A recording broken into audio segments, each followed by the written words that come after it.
C'est la nouvelle obsession de la Silicon Valley. Les casques de réalité virtuelle Oculus Rift sont encore en phase de développement, mais ces professionnels se retrouvent régulièrement pour échanger des idées et tester les premiers jeux conçus pour cette nouvelle plateforme. Oculus est devenu un acteur majeur le jour où Facebook a cassé sa tirelire pour en faire l'acquisition. Quand ils ont été achetés par Facebook, les développeurs ont commencé à prendre Oculus au sérieux. Cela a déclenché une avalanche d'investissements dans le secteur. L'arrivée des lunettes de réalité augmentée de Google a eu aussi un impact important.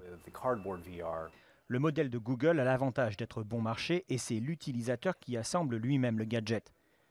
Un modèle dont la start-up DodoCase s'est inspirée.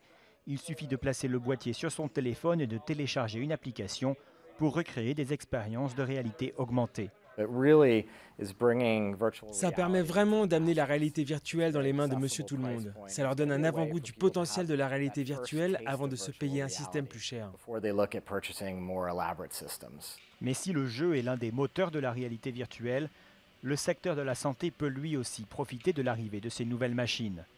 Cette application permet par exemple de corriger les problèmes de vision quand un œil se fatigue trop, car l'autre n'est pas assez sollicité.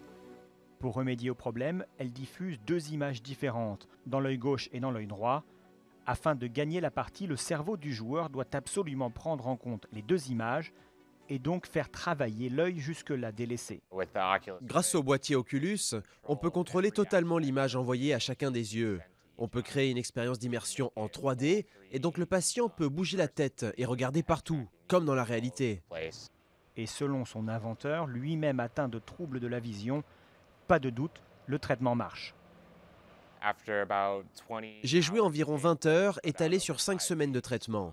Maintenant, je vois presque normalement, en 3 dimensions. Autre signe du potentiel commercial des casques de réalité virtuelle, le géant japonais Sony se lance lui aussi dans l'aventure. Baptisé Morpheus, son boîtier devrait être compatible avec les consoles PlayStation.